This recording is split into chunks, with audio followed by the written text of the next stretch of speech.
Bismillahirrahmanirrahim. Assalamualaikum warahmatullahi wabarakatuh. Alhamdulillahi ala ihsanih wa syukru lahu ala taufiqih wa amtinanih. Ashhadu an la ilaha illallah ta'ziman lisya'nih wa ashhadu anna Muhammadan abduhu wa rasuluh da'iyan ila ridwanih. Allahumma salli alaihi wa ala alihi wa ashabihi wa ikhwani. Kaum muslimin yang berbahagia, segala puji dan syukur kita haturkan kepada Allah Tabaraka wa Ta'ala yang tidak henti-hentinya melimpahkan kepada kita nikmat sehat dan nikmat hidayah, dan dengan keduanya kita bisa melakukan segala bentuk amalan-amalan kebaikan.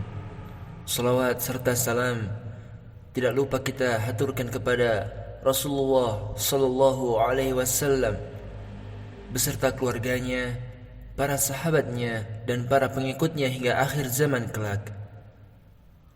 Kaum muslimin, a'azanillahu wa iyyakum ajma'in.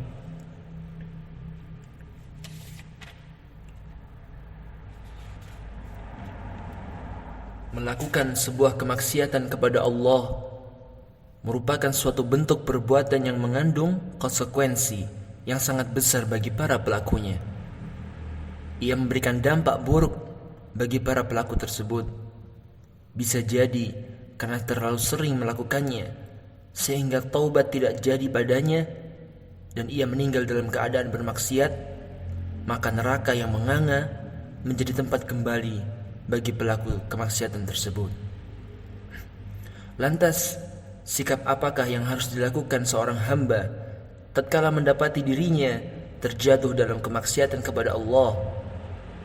Apakah ia berpasrah diri membiarkan dosanya begitu saja?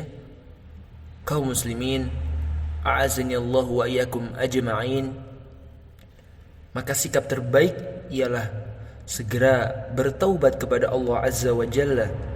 Jangan sampai ia berputus asa dari rahmat Allah karena menganggap dosanya terlalu besar sehingga tidak mungkin untuk diampuni. Maka kita perlu perhatikan firman Allah Ta'ala. Allah Ta'ala berfirman, "Qul ya ibadiyalladzina asrafu ala anfusihim la taqnatu min rahmatillah innallaha yaghfirudz dzunuba jami'a innahu huwal ghafurur rahim." Katakanlah, hai hamba-hambaku yang melampaui batas terhadap diri mereka sendiri, janganlah engkau berputus asa dari rahmat Allah. Innallaha yaghfirudz dzunuba jami'a. Sesungguhnya Allah mengampuni dosa-dosa semuanya. Innahu huwal ghafurur rahim.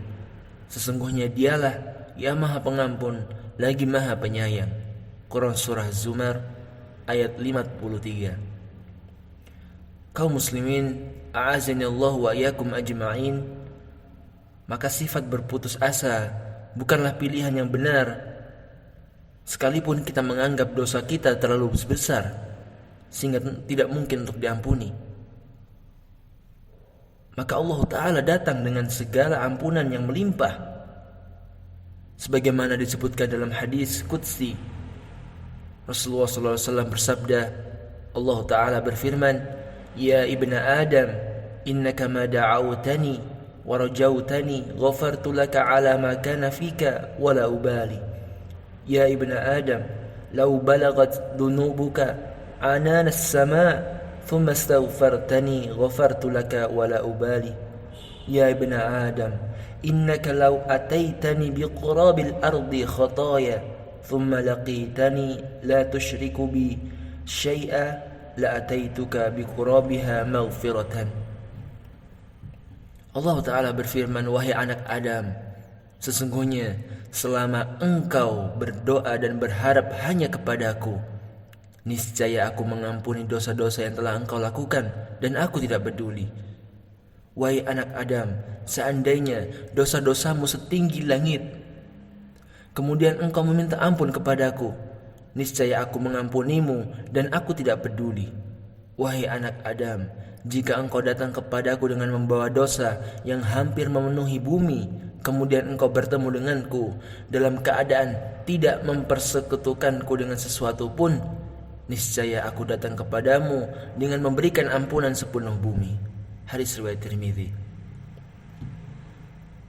Kaum muslimin, a'azinillahu wa iyyakum ajma'in.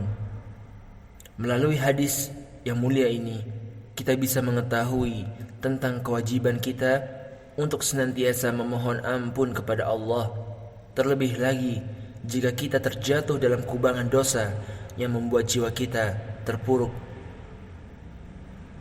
Kaum muslimin, a'azinillahu wa iyyakum ajma'in. Maka dalam hadis tadi disebutkan syarat untuk mendapatkan ampunan. Yang pertama ialah berdoa disertai harapan. Sebagaimana dalam lafaz hadis tadi, ya ibna Adam innaka ma da'awtani wa rajautani ghafartu laka ala ma kana fika wala ubali. Wahai anak Adam, sesungguhnya selama engkau berdoa dan berharap hanya kepadaku, niscaya aku mengampuni dosa-dosa yang telah engkau lakukan dan aku tidak peduli. Maka berdoa disertai harapan, hal ini merupakan sesuatu yang diperintahkan, karena doa diperintahkan dan dijanjikan untuk dikabulkan oleh Allah Azza wa Jalla. Allah Azza wa Jalla berfirman, wa qala rabbukum ud'uni astajib lakum. Dan Rabbmu berfirman, berdoalah kepadaku, niscaya aku perkenankan bagimu. Quran surah Ghafir ayat 60. Disebutkan dalam hadis pula, Nabi SAW bersabda, idza da'a ahadukum falyu'di min raghbah fa innahu la yata'adhamu 'ala Allahi syai'un. Jika salah seorang dari kalian berdoa, maka hendaklah ia memperbesar keinginannya, karena tidak satu pun yang sulit dan besar bagi Allah. Maka inti dari syarat yang pertama ialah berdoa dengan memohon ampun dalam keadaan terdesak, disertai harapan kepada Allah Azza wa Jalla akan menghasilkan ampunan sebesar apapun hajat yang ia butuhkan. Kaum muslimin, a'azinallahu wa iyyakum ajma'in. Syarat yang kedua ialah agar kita senantiasa beristighfar. Disebutkan dalam lafaz hadis tadi, yaitu ya ibna Adam law balagat dunubuka anana as-sama thumma astaghfartani ghafartu laka wala ubali.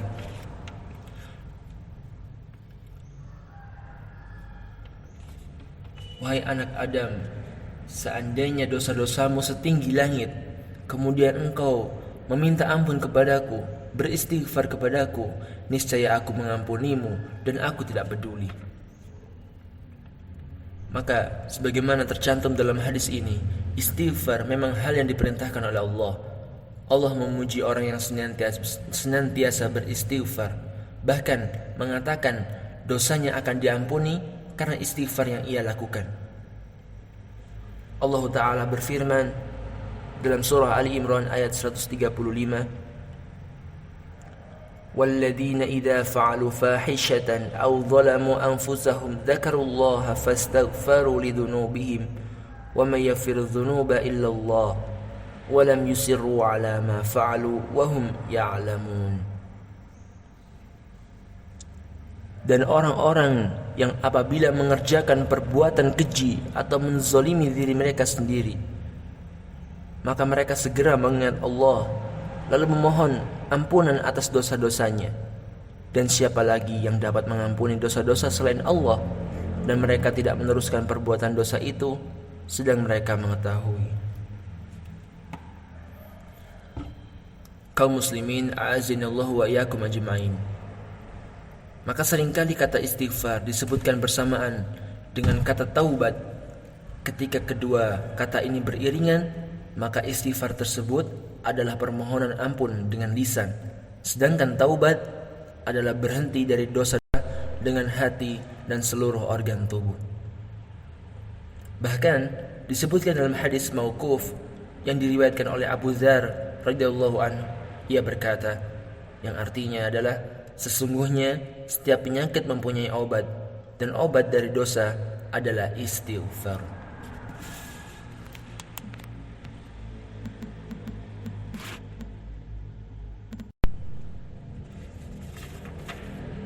Maka barang siapa dosa-dosa dan kesalahannya banyak hingga tak terhitung, hendaklah ia tetap memohon ampun kepada Allah Ta'ala.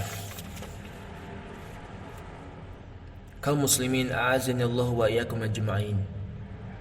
Kemudian syarat yang ketiga ialah at-tauhid. Maka tauhid ini merupakan faktor terbesar penyebab datangnya ampunan. Allah Ta'ala berfirman, innallaha la yaghfiru an yushraka bih wa yaghfiru ma duna dzalika liman yasha. Sesungguhnya Allah tidak akan mengampuni dosa karena mempersekutukannya, dan Dia mengampuni dosa selain syirik tersebut bagi siapa yang Allah kehendaki. Quran Surah An-Nisa ayat 48. Kaum muslimin a'azanallahu wa iyyakum ajma'in. Maka barang siapa yang mengisi hatinya dengan tauhid, semua hal yang bertentangan dengannya akan tersingkir. Karena meskipun seluruh dosa-dosanya sebanyak buih di lautan, ia akan tetap diampuni. Karena tauhid adalah penghancur terbesar dosa-dosa dan kesalahan. Maka seandainya satu biji sawi tauhid diletakkan di atas gunung dosa, pasti tauhid tersebut akan mengubah dosa dan kesalahan menjadi kebaikan. Maka inilah di antara keutamaan tauhid, yaitu sebagai penyebab datangnya ampunan. Kaum muslimin a'azanallahu wa iyyakum ajma'in. Mungkin beberapa faedah tadi yang bisa disampaikan, semoga bermanfaat agar kita senantiasa termasuk dalam golongan orang-orang yang senantiasa beristighfar, mohon ampun kepada Allah tabaraka wa ta'ala.